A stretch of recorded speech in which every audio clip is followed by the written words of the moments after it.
Police say this refrigerated truck, driven by Howard Harlow from the Sydney suburb of Silverdale, left this section of Branxton Road, north of Cessnock, at about 3 o'clock this morning. The truck collided with a tree, trapping the 41-year-old driver in the tangled wreckage.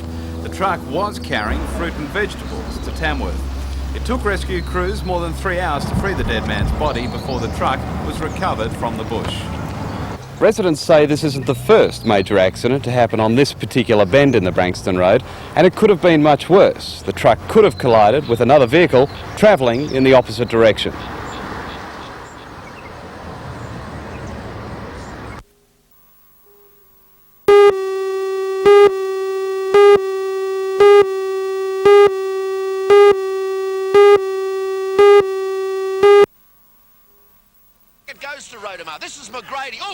There's little opposition to the opinion that Newcastle's entry into the Sydney League can do little but good for the city and the game.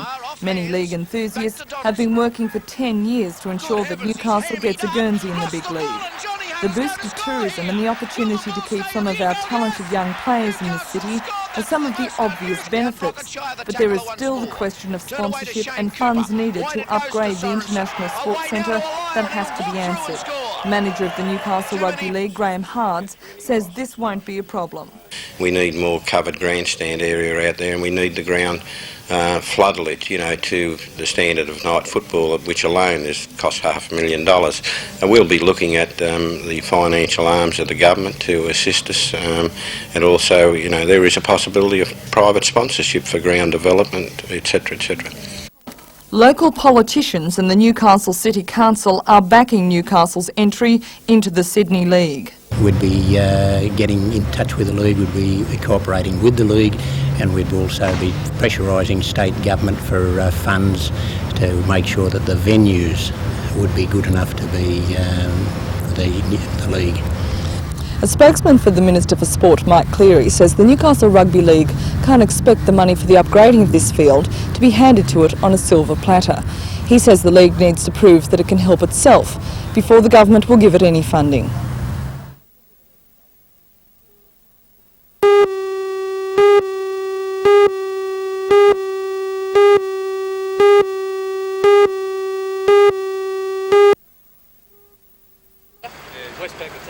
The two occupants of this Sigma sedan were taken to the Mater Hospital for treatment after the collision at about 10 o'clock this morning. Traffic heading north along the Pacific Highway was delayed as the two cars were pushed to the side of the road. The injured people, a 77-year-old man and his 76-year-old wife, suffered fractures and internal injuries in the smash. Police say a following car crashed into the Sigma sedan as it was making a right-hand turn from the highway. Police have reported a heavy volume of traffic heading out of the region for the weekend and say they'll be out in force in an attempt to reduce the number of serious accidents, particularly on the Pacific Highway north to Taree and the Queensland border.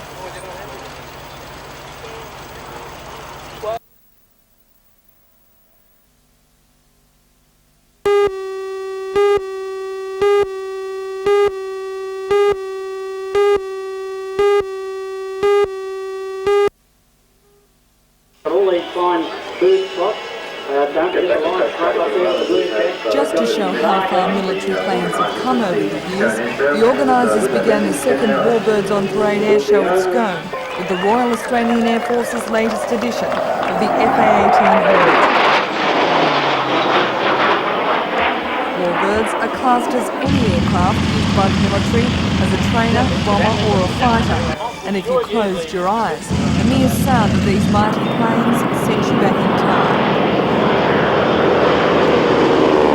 Organisers say that 12,000 plane buffs visited Scone today to enjoy the sunshine and see these old birds in flight. And the enthusiasts weren't disappointed, with displays from tiger moths, mustangs, chipmunks and Grumman trackers, just to name a few. Scone is rapidly gaining a reputation as a centre for warbirds. With the list of at Scone, these nostalgic aircraft will be making a repeat performance at the NBN Air Spectacular at Rutherford in 2 weeks' time.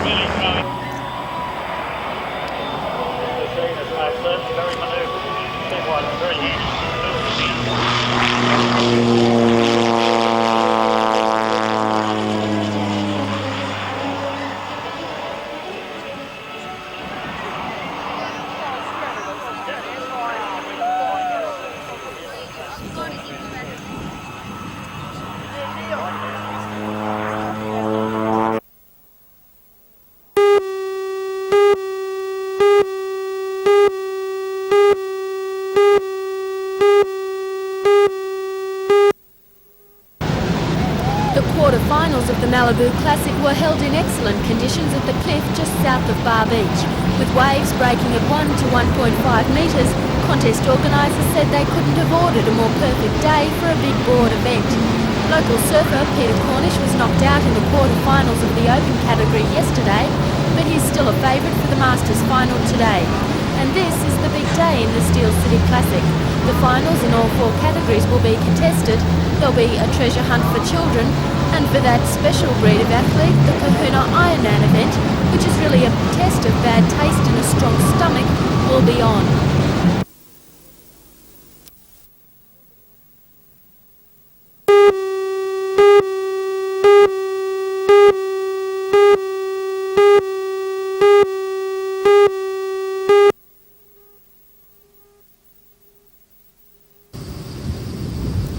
The trawler Wonderbell first got into trouble about 3:30 this morning with 3 crew on board.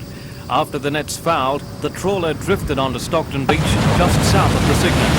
It was washed back and forth in the surf, with the crew members lifting anything not tied down onto the beach. Because water police don't work a night shift, they didn't become involved in the rescue until about 4 hours later. By that time, the boat was already showing wear from the constant pounding, plankings and railings coming free. The longer the boat stayed there, the bigger the sandbar which built around the hull. The owner of the boat, Kum Doan, arrived with pipes and pumps in what turned out to be a futile attempt to pump out the water. Then it was decided to try and pull the boat off the beach. A huge steel cable was dragged ashore from another trawler, the Kirrawee. The challenge then was to attach the cable to the stricken boat. Efforts were hampered by the waves, which washed right through the cabin house. At one stage, a crewman was washed into the water. The trawler was already full of water and sand, and this hampered attempts to drag it free. In the end, the beach claimed the trawler, which police say is valued at around $90,000. The trawler was uninsured.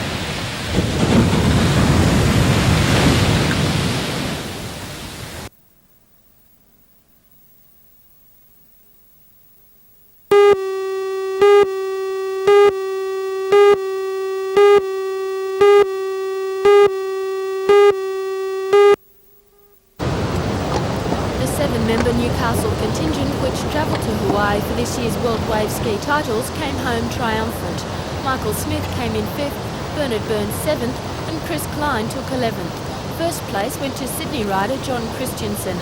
Other Newcastle team members, including Cole Samways and Mick Reynolds, were knocked out in the elimination rounds, mainly by the South Africans, who are currently vying with Australia for domination in the sport. Michael Smith says competing against the South Africans presented few problems for him. That was a personal thing. I really do believe that sports and politics shouldn't be involved at all. But the South African race was a strange race. Some of the attitudes they had towards the blacks back home, I heard some very strange stories that did upset me. I wasn't really happy at all. But no, the South Africans there as a competitor, and that's all I looked at them as, not as a country sort of with apartheid and all the other problems. Michael now ranks among the best in the world and he plans to stay there, but following the major events is a costly business. Well, I think I'll get involved in a lot more training and I'll keep following the world circuit if I can. I'm after a major sponsorship in airfares, so anyone interested, I'm here. The Newcastle Wave Ski Club is undoubtedly the strongest in Australia, and it's a feather in its cap that the World Cup will come here in 1988. It will be run in conjunction with Surffest.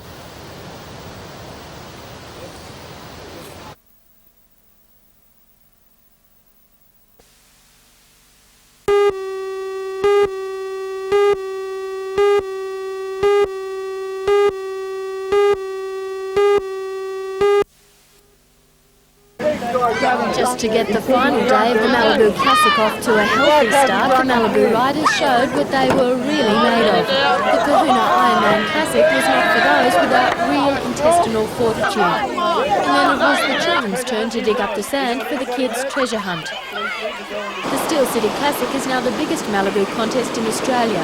151 competitors from 15 clubs competed, with yesterday's final capping off a perfect weekend. Steve Butterworth won the open section of the Classic. The over 35 Masters section went to Stuart Entwistle from Manly, and Grey Clear from the Gold Coast won the division for riding an old Mal. That is, one of the original pre-1965 boards. And here we catch Roger Clements, the winner of the 9-foot section, performing a classic Mal manoeuvre, hanging 5.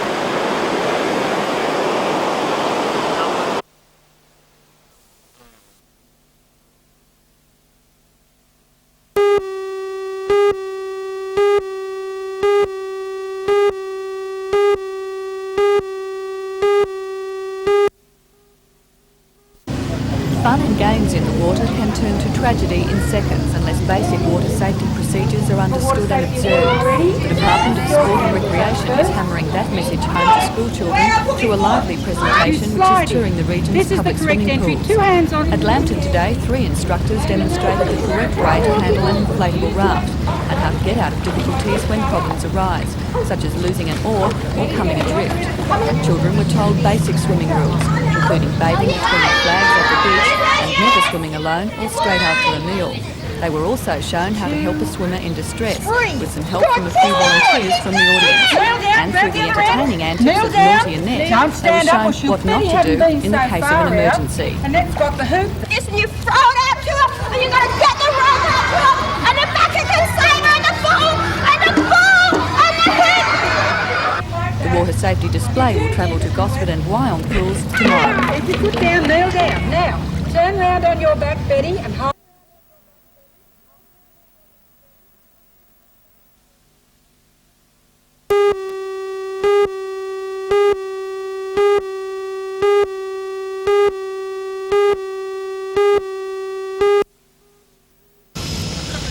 The fringe benefits tax was just one issue addressed by members of the Country Task Force during its 2-day visit last month. The task force reported that geographical isolation often resulted in people receiving insufficient information about government decisions, like the fringe benefits tax issue, and recommended the government continue to follow up explanations to ministerial announcements. Another major issue raised by the rural community in the Hunter was a recommendation by the IAC to slash import tariffs on clothing, textile goods and footwear. The industry says that could result in massive job losses in rural Australia, especially among women and young people. The task force has recommended the government consider how best to implement the IAC recommendation, with additional advice on the social, regional and commercial impacts of potential changes. Other recommendations made by the task force were that the dairy plan be maintained, the government's business regulation review unit investigate problems of form filling and red tape in small business, to investigate assertions about high workers' compensation rates in the chicken processing industry, to defend the decision on increased sales tax on wine on the grounds of tax equity, to support the upgrading of Singleton Army Base. On the question of the introduction of an administration charge for tertiary students, the task force recommends provision be made for students to pay the charge by instalments and to ensure adequate childcare facilities are available in country areas.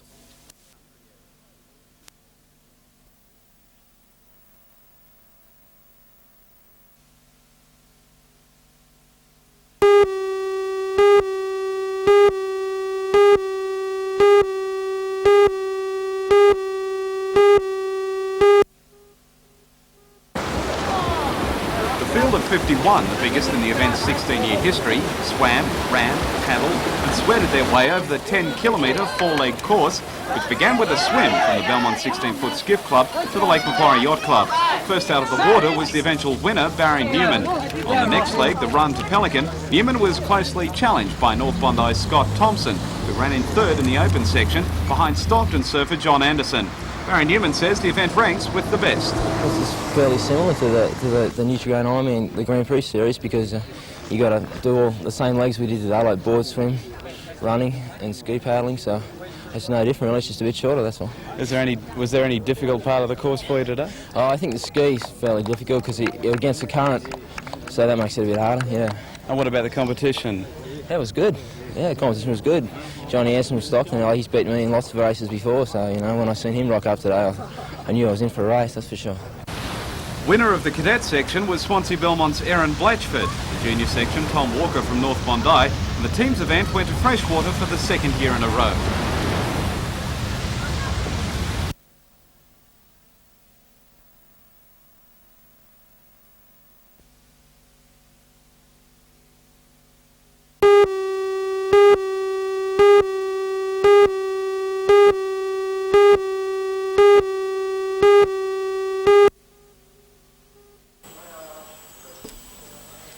Anglican Church of Newcastle joins 68 parishes throughout the Hunter region. Today at Morpeth, clergy and lay people from those parishes gathered for the second day of the annual synod. Before a presiding panel, matters of business and administration were reported and discussed. Also on the agenda was the church's social responsibility. Reverend Terry Curtis from Wallsend asked the synod to recognise that Australia is now a multicultural nation and that the church must reach out. With nearly 50% of the country's population comprising of people from multicultural backgrounds, Reverend Curtis says the church doesn't reflect their communities. I think probably because, for the most part, Anglicans have a background of either being English, Scottish, Welsh or Irish, and in Australia we now have a multicultural society. So the Anglican Church, as you look around its membership, have those who are predominantly white Anglo-Saxons and not those who have come from other ethnic backgrounds. There may be a problem with different languages. How can this be overcome? Well, I think in the past we always believed that when people came to Australia they had to learn our language, and I think we should learn each other's. Right, fine.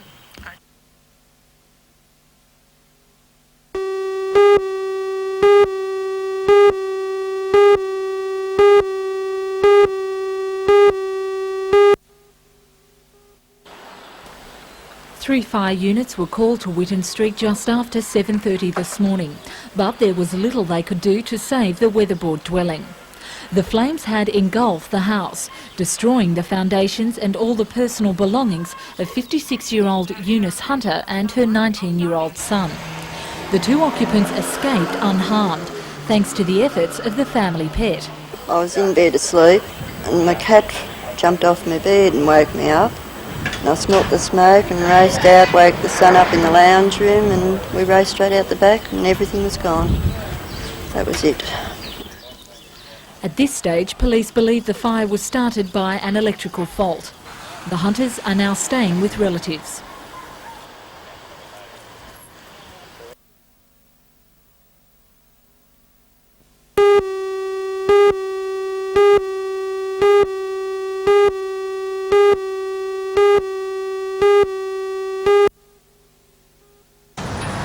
The operations of surf clubs and therefore the safety of our beaches depends largely on the enthusiasm of volunteers.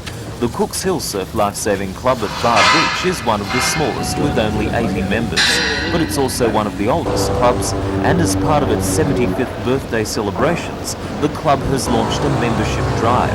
At an open day yesterday, 20 new members were signed, mostly teenagers. That's good news for the club, which like most surf clubs has trouble attracting volunteers in their late teens. The Cooks Hill Club hopes the trend may be changing and that more young people will be attracted to surf lifesaving with its attendant attractions of sand and surf.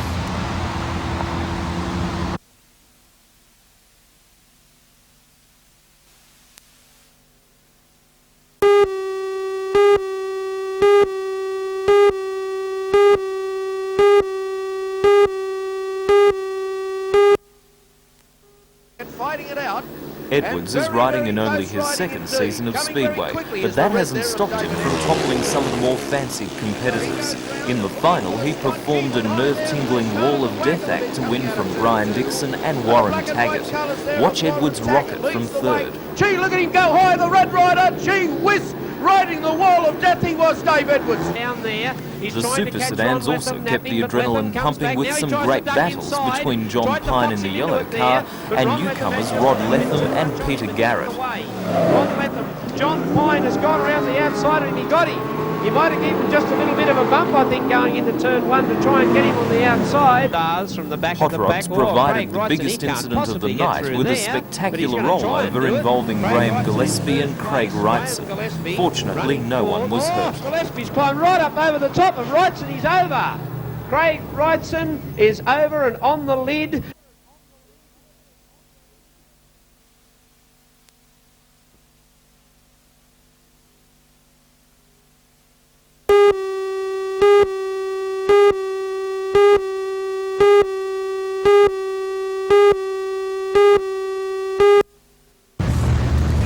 Walked into the bank at about 11:45 a.m. The man was carrying a sawn-off shotgun and an attaché case. According to police, the man produced a plastic bag and told one of the tellers to fill it with money.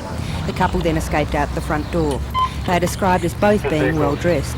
The woman is about 170 centimetres tall, of thin build with short dark hair. She was apparently wearing sunglasses and light clothing at the time of the robbery. The man is described as 185 centimetres tall, of olive complexion with dark hair and a dark moustache. He was wearing a white jacket and was carrying a maroon attaché case at the time of the robbery. Late 20s, early 30s.